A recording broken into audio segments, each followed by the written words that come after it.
حروف عطف کہتے ہیں، جیسے اور، و، کر، بھی، پھر، تب کے، جیسے استاد اور شاگرد، ٹھیک ہے، احمد و جمیل، یہ اس طرح سے استعمال ہوتا ہے۔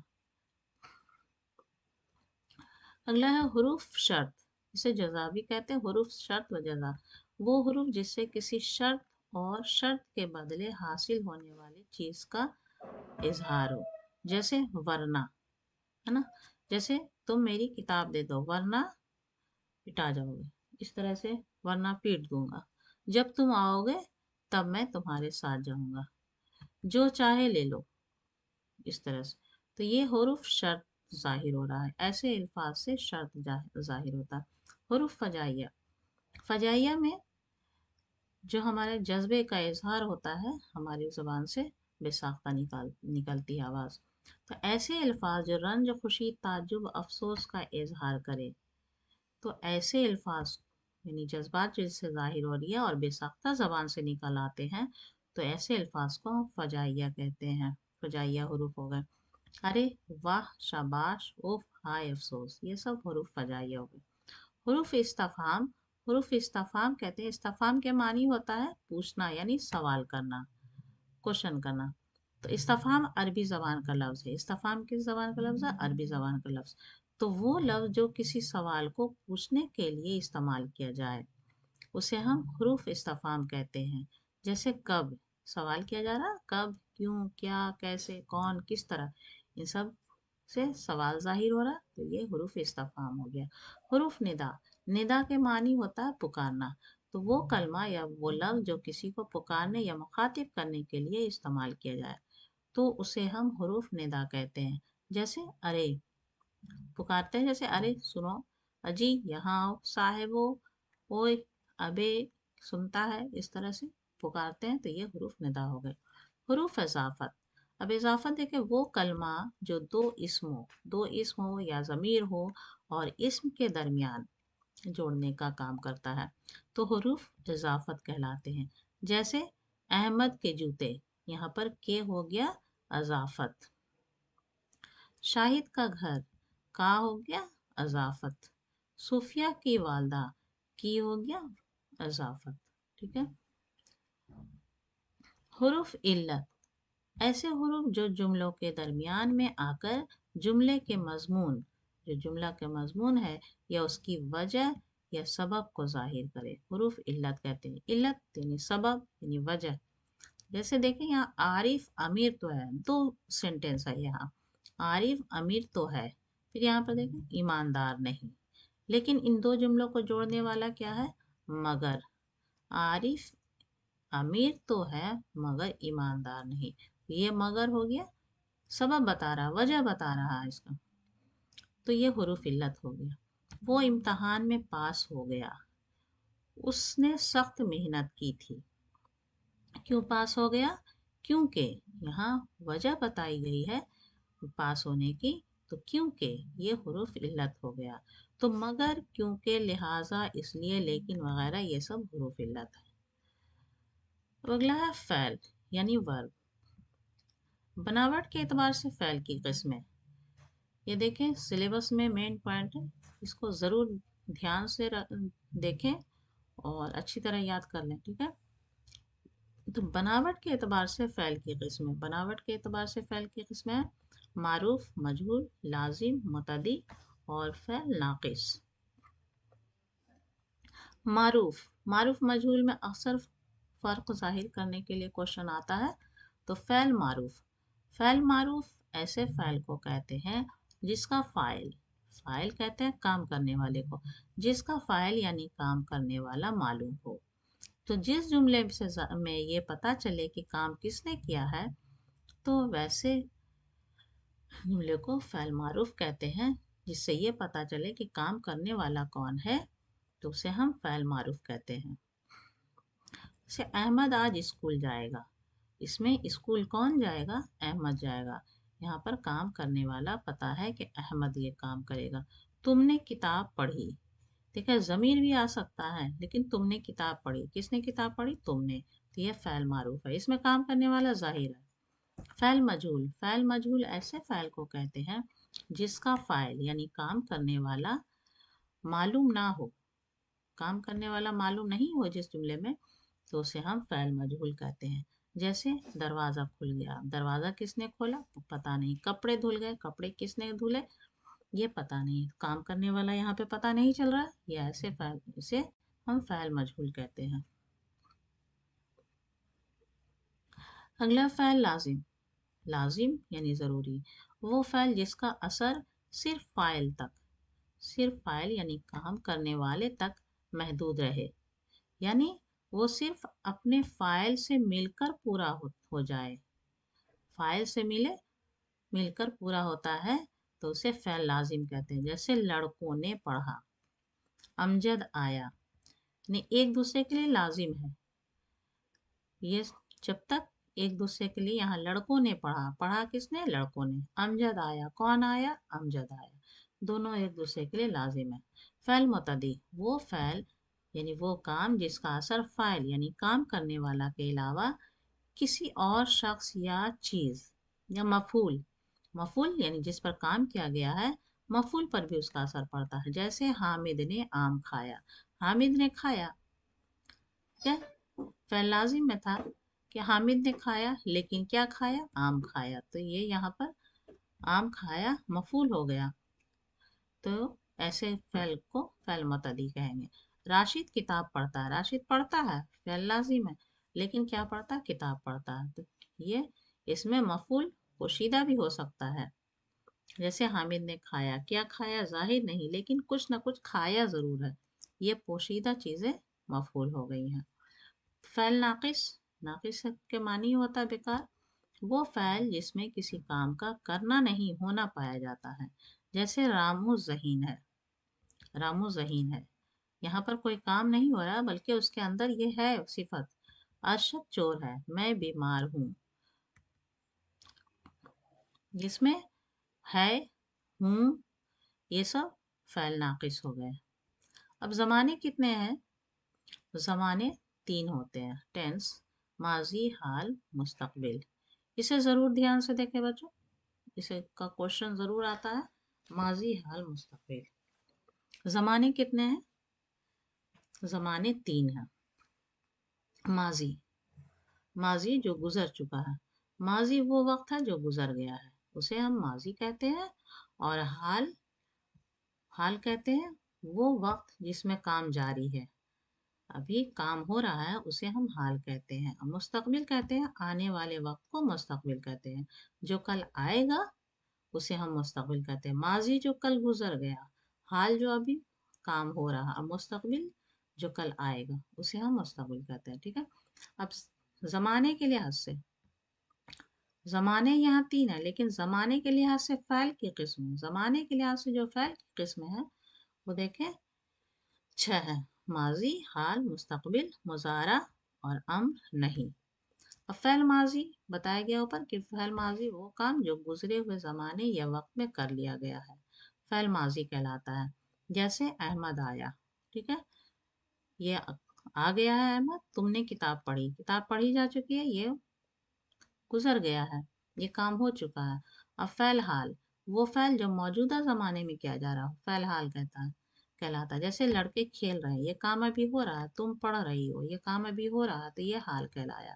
اب فعل مستقبل وہ فعل ہے جو آنے یعنی وہ کام جو آنے والے وقت میں کیا جائے گا، جیسے تم پڑھو گے، یہ کام آئندہ ہوگا، تم پڑھو گے، امجد آئے گا، یہ کام آئندہ ہوگا، تو اسے ہم فعل مستقبل کہتے ہیں۔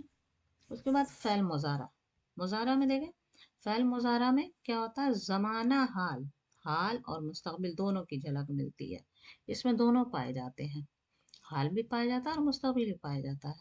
جیسے طلبہ پڑھیں تو کامیاب ہو جائیں، ہے نا، جیسے حال، طلبہ پڑھیں تو یہ حال ہو گیا، آئندہ اس کے بعد کیا ہوگا؟ وہ کامیاب ہو جائیں تو یہ مستقبل ہوگا۔ وہ آئے تو میں چلا جاؤں، وہ آئے یعنی ابھی ہے، حال ہے، اور میں چلا جاؤں یہ مستقبل ہے، دونوں کی جھلک مل رہی۔ فعل امر، امر کے معنی کیا ہے؟ حکم ہے، امر کے معنی ہے حکم ہے، تو وہ فعل جس میں کسی کام کے کرنے کا حکم دیا جائے اسے فعل امر کہتے ہیں۔ جیسے کتاب پڑھو، اس میں کام کرنے کا حکم دیا جا رہا ہے تو اسے فعل امر کہیں گے۔ بیٹھ جاؤ، فعل امر کہیں گے۔ فعل نہیں، فعل نہیں کیا ہے؟ وہ فعل جس میں کسی کام کے لیے منع کیا جائے اسے فعل نہیں کہتے ہیں. جیسے کتاب مت پڑھو. امر میں کتاب پڑھو کہا گیا، حکم دیا گیا، یہاں منع کیا جا رہا کتاب مت پڑھو، جھوٹ مت بولو وغیرہ. ضمیر، ضمیر کہتے ہیں وہ لفظ جو اسم خاص کے بدلے استعمال کیا جائے. کسی بھی اسم کے بدلے جو لفظ استعمال کیا جاتا ہے اسے ہم ضمیر کہتے ہیں. جیسے میں، تم، تمہارا، اس کا، تیرا، ہمیں وغیرہ.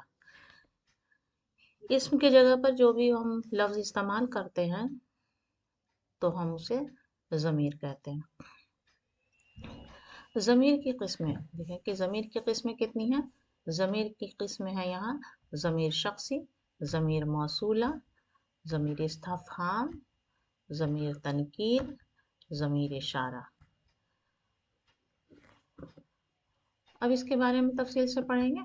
ضمیر شخصی، ضمیر شخصی کسے کہتے ہیں؟ یہ وہ ضمیر ہے جو اشخاص جمع ہے، شخص کے جمع اشخاص. تو وہ ضمیر جو اشخاص یعنی شخصوں کے لیے استعمال کیا جاتا ہے اسے ضمیر شخصی کہتے ہیں. جیسے میں، تم، وہ وغیرہ. تو یہ ضمیر شخصی کے لیے آیا، میں، تم، وہ. ضمیر شخصی بھی کتنے طرح کے ہوتے ہیں؟ ضمیر شخصی 3 طرح کے ہوتے ہیں. ضمیر شخصی 3 ہیں. جیسے دیکھیں حاضر، غائب، متکلم. حاضر جو پریزنٹ ہے، غائب جو غیر موجود ہے، جن کے بارے میں ہم بات کر رہے ہیں، متکلم جسے جو بات کرنے والا. مان لیں کہ ہم لوگ 2 آدمی مل کر بات کر رہے ہیں کسی تیسرے کے بارے میں جو وہاں پر غائب ہے، ایبسینٹ ہے، اس کے بارے میں. تو بات کرنے والا جیسے میں آپ سے بچہ مخاطب ہوں تو میں متکلم ہو گئی، اور آپ سے مخاطب ہے تو حاضر، اور جو موجود نہیں ہے جن کے بارے میں بات کی جا رہی ہے وہ غائب ہو گئے. جیسے حامد اسکول، جیسے بچے ٹیچر سے کہہ رہے ہیں کہ حامد آج اسکول نہیں آیا، ٹھیک ہے، تو حامد یہاں پر غائب ہے، وہ یہاں پر پریزنٹ نہیں ہے. اس کے بھی دیکھیں حاضر ہے، غائب ہے، متکلم، 3 یہاں ہے ضمیر شخصی کے. تو حاضر واحد اور جمع دونوں ہوں گے، غائب واحد اور جمع دونوں ہوں گے، متکلم بھی واحد اور جمع دونوں ہوں گے.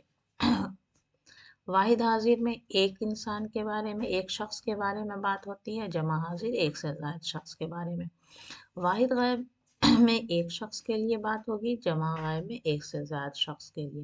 متکلم جو مخاطب ہیں تو ایک شخص ہوگا، اور جمع متکلم وہ ایک سے زیادہ جو شخص ہے وہ مخاطب ہوں گے. تو یہ تینوں صورتیں واحد اور جمع کے طور پر استعمال ہوتے ہیں. تو اس طرح سے اگر اس کا صیغہ بنایا جائے تو یہاں پر 6 صیغے بن جائیں گے، 2 کر کے، ٹھیک ہے. اب ضمیر موصولہ ہے. ضمیر موصولہ اس کی پہچان کیا ہے؟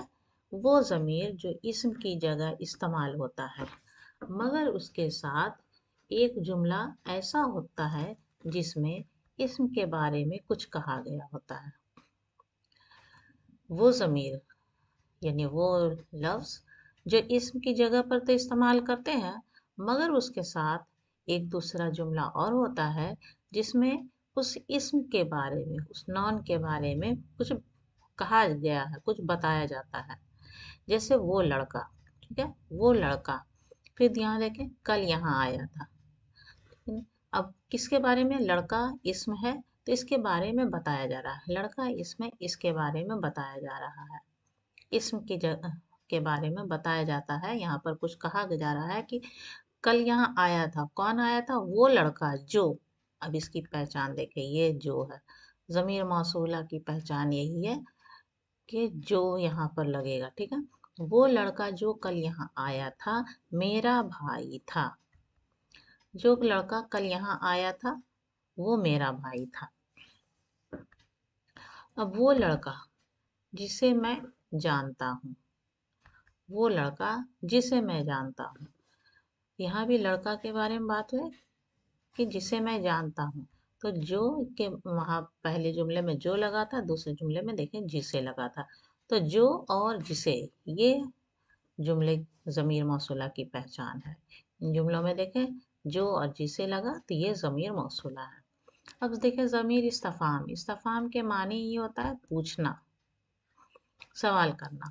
تو وہ ضمیر جو کسی سوال کو پوچھنے کے لیے استعمال کی جائے، جیسے کیا ہوا، سوال کی جا رہا ہے، کس نے کہا، کون آیا، کب آئے وغیرہ۔ ضمیر تنکیر، ضمیر تنکیر وہ ضمیر ہے جو کسی غیر یقینی شخص یا چیز کے لیے استعمال ہوتا ہے، یعنی یہاں پر ہم کنفرم نہیں ہے کہ یہ کتنی ہے یا کیا ہے، کون ہے۔ تو ضمیر تنکیر دو ہوتے ہیں، ضمیر تنکیر دو ہوتے ہیں، کوئی اور کچھ۔ کوئی اور کچھ دیکھے دو الفاظ ہیں، اس سے پتہ نہیں چل رہا کوئی کون آیا، جیسے کوئی آیا تو کوئی آیا، کون آیا یہاں پہ بات پتہ نہیں چل رہی ہے۔ کچھ دے دو، کتنا دے دو، نہ وزن میں ہے یا پھر کیا ہے، کچھ دے دو تو یہ یہاں پہ پتہ نہیں چل رہا ہے، تو کوئی نہیں یا کچھ دے دو، اس سے یہ غیر یقینی لفظ ہے، اس لفظ سے پتہ چل رہا ہے کہ یہاں پر ہم کسی بات کے لیے یا کسی چیز کے لیے کنفرم نہیں ہے۔ ضمیر اشارہ وہ ضمیر ہے جو کسی شخص یا چیز کی طرف اشارہ کرنے کے لیے استعمال ہو، جیسے یہ یا وہ، اشارہ کرتے ہیں کسی نزدیک کے لیے اور دور کے لیے۔ یہ کیا ہے، یہ لوگ یا وہ، تو یہ قریب کے لیے ہے اور وہ دور کے لیے۔ وہ صفت یعنی ایڈجیکٹو، صفت کسی بھی چیز کے اندر کوئی بھی خوبی یا خامی ہوتی ہے، ٹھیک ہے، تو اسے ہم صفت دیکھیں۔ صفت کسے کہتے ہیں؟ صفت کی مختصر تعریف یہ ہے کہ صفت وہ لفظ یا کلمہ ہے جس سے کسی اسم کی اچھائی یا برائی یا حالت ظاہر ہو۔